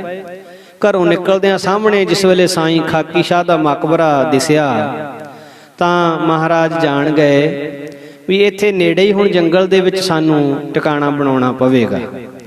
ਉੱਥੇ ਇੱਕ ਮੱਠ ਨਜ਼ਰੀ ਪਿਆ ਜਿੱਥੇ ਸੰਤ ਜਵਾਲਾ ਸਿੰਘ ਜੀ ਨੇ ਫਿਰ ਆਪਣੀ ਰਿਹਾਇਸ਼ ਕਰ ਲਈ, ਉੱਥੇ ਆਸਣ ਲਾ ਲਏ ਤੇ ਪਰਮੇਸ਼ਰ ਦੇ ਸਿਮਰਨ ਦੇ ਵਿੱਚ ਲਿਵ ਲੀਨ ਹੋ ਗਏ। ਜੰਗਲ ਵਿੱਚ ਇਕਾਂਤ ਜਗ੍ਹਾ ਤੇ ਬਣੀ ਇਸ ਮਟੀ ਵਿੱਚ ਸੰਤਾਂ ਦਾ ਸਿਮਰਨ ਕਰਨ ਲਈ ਮਨ ਅਤਿਅੰਤ ਇਕਾਗਰ ਹੋ ਗਿਆ। ਇੱਕ ਤਾਂ ਬਾਬਾ ਆਇਆ ਸਿੰਘ ਜੀ ਵੱਲੋਂ ਬਚਨ ਮਿਲੇ ਸੀ ਕਿ ਇਸ ਸਥਾਨ ਤੇ ਭਗਤੀ ਭਾਵ ਵਿੱਚ ਰਹਿਣਾ ਹੈ। ਦੂਜਾ ਕਾਦਰ ਦੀ ਕੁਦਰਤ ਦਾ ਜਲਵਾ ਵੀ ਬਹੁਤ ਮਨਮੋਹਕ ਸੀ। ਪਰਿੰਦਿਆਂ ਦੀ ਚਹਿਚਹਾਟ, ਮੋਰਾਂ ਦੀਆਂ ਕੂਕਾਂ ਅੰਮ੍ਰਿਤ ਵੇਲੇ ਨੂੰ ਹੋਰ ਵੀ ਸੁਹਾਵਣਾ ਬਣਾ ਦਿੰਦੀਆਂ। ਸੰਤ ਜਵਾਲਾ ਸਿੰਘ ਜੀ ਇਸ ਤਰ੍ਹਾਂ ਸ਼ਾਂਤ ਮਾਹੌਲ ਵਿੱਚ ਇਕਾਗਰ ਚਿੱਤ ਹੋ ਕੇ ਤਕਰੀਬਨ 7 ਦਿਨ ਦੇਵੀ ਸ਼ਬਦ ਦੇ ਰਸ ਦਾ ਆਨੰਦ ਮਾਣਦੇ ਰਹੇ। 8ਵੇਂ ਦਿਨ ਜਦੋਂ ਸੂਰਜ ਦੇਵਤੇ ਨੇ ਆਪਣਾ ਰਥ ਲੈ ਕੇ ਚੜ੍ਹਾਈ ਕੀਤੀ, ਭਾਵ ਦਿਨ ਚੜ੍ਹਿਆ, ਤਾਂ ਮਟੀ ਲਾਗਿਓਂ ਪਟਰਾਣੇ ਨੂੰ ਲੰਘਦੀ ਡੰਡੀ ਤੋਂ ਪੰਡੋਰੀ ਵਾਲੇ ਭਾਈ ਨੰਦ ਸਿੰਘ ਜੀ ਜਾ ਰਹੇ ਸੀ। ਜਦੋਂ ਉਹਨਾਂ ਦੀ ਨਜ਼ਰੀ ਸੰਤ ਪਏ ਤਾਂ ਉਹ ਚੁੱਪਚਾਪ ਘਰ ਨੂੰ ਮੁੜ ਗਏ। ਭਾਈ ਨੰਦ ਸਿੰਘ ਦੇ ਮਨ ਵਿੱਚ ਫੁਰਨਾ ਸੀ ਕਿ ਸੰਤ ਤਾਂ ਏਦਾਂ ਲੱਗਦਾ ਵੀ ਭੋਗ ਵਾਲੇ ਦਿਨ ਤੋਂ ਇੱਥੇ ਹੀ ਆ, ਮੁੜ ਕੇ ਕਿਤੇ ਗਏ ਨਹੀਂ, ਨਾ ਸੰਤਾਂ ਨੇ ਕੁਝ ਖਾਧਾ ਪੀਤਾ 7 ਦਿਨਾਂ ਤੋਂ। ਇਸ ਲਈ ਪ੍ਰਸ਼ਾਦਾ ਤਿਆਰ ਕਰਕੇ ਛਕਾਇਆ ਜਾਵੇ। ਸੋ ਭਾਈ ਨੰਦ ਸਿੰਘ ਪ੍ਰਸ਼ਾਦਾ ਤਿਆਰ ਕਰਕੇ ਸੰਤਾਂ ਵੱਲ ਲੈ ਤੁਰੇ। ਜਦੋਂ ਸੰਤ ਸਮਾਧੀ ਤੋਂ ਉੱਠੇ ਤਾਂ ਸੰਤਾਂ ਨੂੰ ਉਹਨਾਂ ਨੇ ਫਿਰ ਪ੍ਰਸ਼ਾਦਾ ਛਕਾਇਆ। ਸੋ ਇਸ ਤੋਂ ਅਗਲੀ ਜੋ ਵਿਚਾਰ ਹੈ ਉਹ ਮਹਾਰਾਜ ਕਿਰਪਾ ਕਰਨ ਆਉਣ ਵਾਲੇ ਸਮੇਂ ਦੇ ਵਿੱਚ ਆਪਾਂ ਕਰੀਏ। ਹਰਖਵਾਲ ਅਸਥਾਨ ਪ੍ਰਗਟ ਹੋਣਾ ਔਰ ਹੋਰ ਇੱਥੇ ਅਨੇਕਾਂ ਕੌਤਕ ਜਿਹੜੇ ਵਰਤੇ, ਇਹ ਸਹਿਜੇ ਸਹਿਜੇ ਆਪਾਂ ਵਿਚਾਰ ਜਿਵੇਂ ਜਿਵੇਂ ਮਹਾਰਾਜ ਕਰਾਉਣਗੇ ਉਸ ਤਰ੍ਹਾਂ ਆਪਾਂ ਕਰਾਂਗੇ। ਸੋ ਸਾਰੀ ਸੰਗਤ ਜਿਤਨੇ ਵੀ ਆਪ ਜੀ ਜੁੜੇ ਹੋਏ, ਦੇਸ਼ਾਂ ਵਿਦੇਸ਼ਾਂ ਦੇ ਵਿੱਚ ਬੈਠੇ ਜਗਿਆਸੂ ਜਨ, ਗੁਰੂ ਕੇ ਪਿਆਰ ਵਾਲੇ ਮਹਾਂਪੁਰਸ਼ਾਂ ਦੇ ਸਤਸੰਗੀ ਜਨ, ਸਭ ਦਾ ਧੰਨਵਾਦ ਹੈ। ਹਰ ਕੀਆਂ ਕਥਾ ਕਹਾਣੀਆਂ ਗੁਰਮੀਤ ਸੁਣਾਈਆਂ, ਕਥੜੀਆਂ ਸੰਤਾਂ ਤੇ ਸੁਖਾਊ ਪੰਧੀਆਂ। ਰੱਬ ਦੇ ਪਿਆਰਿਆਂ ਦੀਆਂ ਕਥਾ ਕਹਾਣੀਆਂ ਜੀਵਨ ਵਾਸਤੇ ਬਹੁਤ ਮਹੱਤਵ ਰੱਖਦੀਆਂ, ਜਿਨ੍ਹਾਂ ਨੇ ਆਪਣਾ ਜੀਵਨ ਬਣਾਉਣਾ ਹੋਵੇ। ਸੋ ਜਿਸ ਤਰ੍ਹਾਂ ਅੱਜ ਆਪ ਜੀ ਨੇ ਸਰਵਣ ਕੀਤਾ ਵੀ ਸੰਤ ਜਵਾਲਾ ਸਿੰਘ ਜੀ ਨੇ ਸਰੀਰ ਦੇ ਉੱਤੇ ਕਿੰਨੇ ਕਸ਼ਟ ਝੱਲੇ, ਦੁੱਖ ਤਕਲੀਫਾਂ ਝੱਲੀਆਂ, ਦੁੱਖ ਤੇ ਭੁੱਖ ਨੂੰ ਸਹਾਰ ਕੇ ਭਗਤੀ ਕੀਤੀ। ਇਸ ਤਰ੍ਹਾਂ ਆਪਣੇ ਜੀਵਨ ਦੇ ਵਿੱਚ ਆਉਣ ਵਾਲੇ ਅਨੇਕਾਂ ਦੁੱਖ ਤਕਲੀਫਾਂ ਨੂੰ ਆਪਾਂ ਨੂੰ ਝੱਲ ਕੇ ਫੇਰ ਵੀ ਧਰਮ ਦੇ ਮਾਰਗ ਨੂੰ ਕਦੇ ਵੀ ਤਿਆਗਣਾ ਨਹੀਂ ਚਾਹੀਦਾ। ਬਹੁਤ ਦ੍ਰਿੜਤਾ ਦੇ ਨਾਲ, ਬਹੁਤ ਪੱਕੇ ਹੋ ਕੇ ਆਪਣੇ ਮਾਰਗ ਤੇ ਆਪਾਂ ਨੂੰ ਚੱਲਣਾ ਚਾਹੀਦਾ। ਗੁਰੂ ਪਾਤਸ਼ਾਹ ਕਿਰਪਾ ਕਰਨ ਜੀ। ਆਓ 2 ਮਿੰਟ ਦਾ ਸਮਾਂ ਰਹਿ ਗਿਆ, ਜਿੰਨੀ ਕੁ ਵਾਰੀ ਮਹਾਰਾਜ ਕਿਰਪਾ ਕਰਦੇ ਆਪਾਂ ਗੁਰਮੰਤਰ ਦਾ ਜਾਪ ਕਰ ਲਈਏ ਜੀ। ਫਿਰ ਆਪ ਸਾਰੀ ਸੰਗਤ ਤੋਂ ਖਿਮਾ ਮੰਗਦੇ ਹਾਂ ਜੀ। ਅਨੇਕਾਂ ਗਲਤੀਆਂ ਭੁੱਲਾਂ ਹੋ ਜਾਂਦੀਆਂ ਜੀ। ਮਹਾਂਪੁਰਖਾਂ ਦੀ ਸਿਫਤ ਵਡਿਆਈ ਕਰਦਿਆਂ ਤੇ ਆਪ ਜੀ ਨੇ ਅਰਦਾਸ ਕਰਨੀ, ਮਹਾਰਾਜ ਬਖਸ਼ ਲੈਣ ਤੇ ਅੱਗੇ ਤੋਂ ਵੀ ਇਹ ਸੇਵਾ ਬਖਸ਼ ਕੇ ਆਪਣੇ ਚਰਨੀ ਲਾ ਕੇ ਰੱਖਣ।